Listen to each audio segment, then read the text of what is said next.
A Christmas Story, Snowflakes and Warm Fires, late 1800s/early 1900s, the week before Christmas was the busiest and most magical time of the year.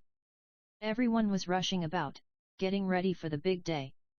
Best of all, school was closed. The children had a whole week, sometimes even more, of Christmas vacation to play and be merry. Out in the snowy woods, the families went looking for the perfect Christmas tree. Papa would wear his thick coat, and the children would pull on their boots. "Look, Papa! Is this the one?" a little voice might cry. When they finally found a tall, beautiful fir tree, they chopped it down carefully and put it on their wooden sleds to bring it all the way back to their warm home. In the park, the air was cold but full of happy sounds.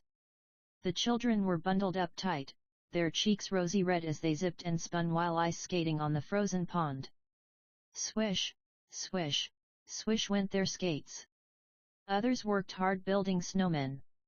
They rolled big, round balls of snow, stacking them high, giving them pebble eyes, a carrot nose, and a cozy scarf. Simple, sparkling decorations back in their homes, the warmth of crackling fires welcomed them. The fresh tree was set up right in the parlor. Families didn't buy fancy plastic things back then. Instead, they made beautiful decorations. They would string together long necklaces of popcorn and red cranberries to drape over the branches. They cut colored paper into loops and linked them to make bright paper chains that hung from the doorways.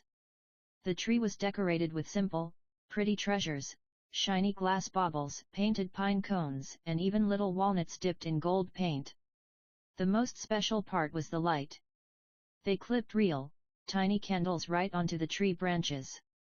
They only lit them for a little while and watched them very carefully, but the soft, flickering glow was the most beautiful light in the world. Sweet-smelling gingerbread cookies, shaped like stars and angels, were often hung on the tree, a tasty decoration. Sprigs of green holly and mistletoe were tucked everywhere, bringing the green of nature inside. Friends, food, and holiday talk during the long vacation week. The children were always visiting each other, rushing through the snowy streets to see their friends. "Did you finish your Christmas piece yet?" asked Lily of her friend Thomas, talking about the special, decorated paper with a poem they had to make for their parents. "I hope I get a new sled or maybe a book in my stocking. I heard Mrs. Claus fills them up with nuts, an orange, and some penny candy," whispered another friend. As Christmas Day drew nearer, the kitchen smelled heavenly. The great feast was prepared. The big main dish was often a large roasted goose or turkey, surrounded by savory stuffing. They served yummy vegetables like sweet, roasted parsnips and potatoes, and a tart, bright red cranberry sauce. For dessert, the grown-ups loved the plum pudding.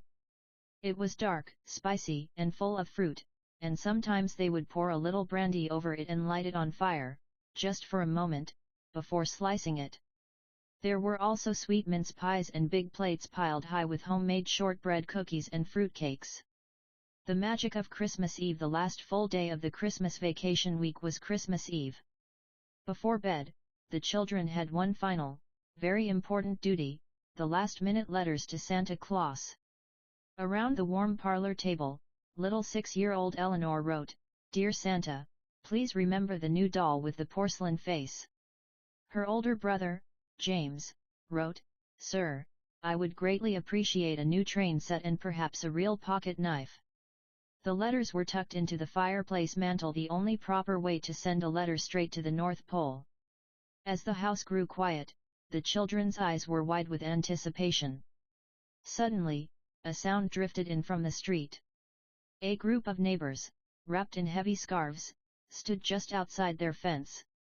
They were carolers, singing grateful hymns about the very first Christmas night, their music floating like a blessing through the crisp evening air. "Mama, are the reindeer really magic? Will they land right on our roof?" asked Ellie, looking nervously toward the chimney. Mama smiled.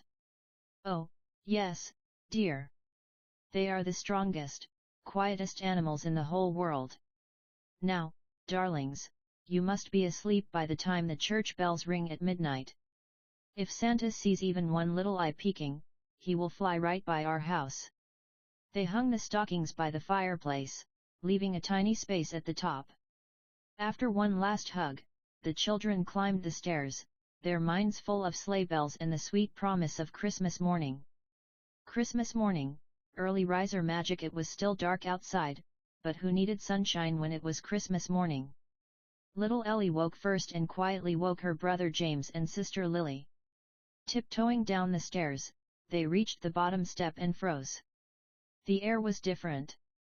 The smell of pine was now mixed with the rich, exciting scent of sweet oranges and fresh, roasted nuts.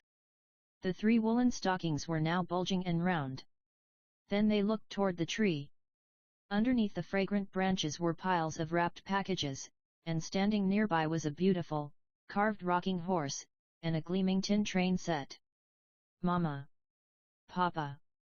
It's Christmas!" James finally shouted, filling the house with joyful noise. The warmth of Christmas breakfast. The Christmas morning breakfast was simple but delicious. Mama served hot oatmeal with cinnamon and raisins, fluffy pancakes or waffles with syrup, and thick slices of smoked ham. And, of course, there was rich, sweet hot chocolate for the children. "You must eat every bite," Papa said, "or your hands will be too shaky to open those ribbons properly."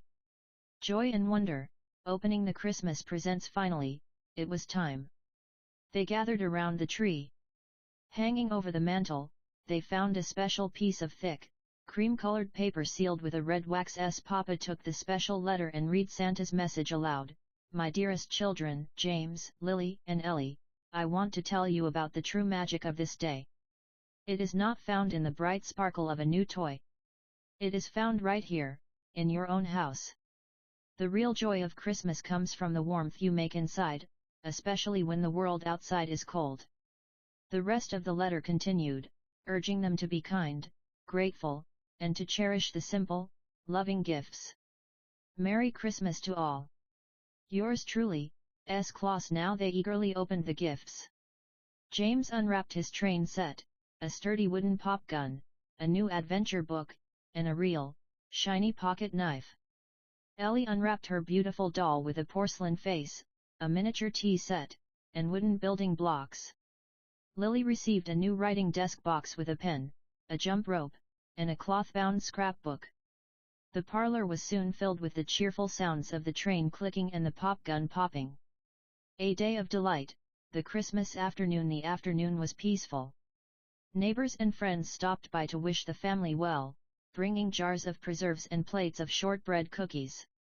Mama offered spiced cider, and the children proudly showed off their new treasures. As dusk began to paint the sky purple, the family prepared for the grand Christmas dinner. The table was set, and the magnificent, golden roasted goose was carried out. They feasted on savory parsnips and potatoes and tart cranberry sauce. After the main meal, Papa dimmed the lights, brought out the plum pudding, and lit it. A moment of oohs and ahs filled the room as the blue flame danced over the dark, fruity dessert. Later, full and happy, the children settled near the fire. Papa read aloud from a worn copy of the Christmas story. Outside, the snow fell softly, covering the world in a blanket of white. It had been the most wonderful Christmas day, filled with magic, warmth, simple toys, and the deep, sweet love of family.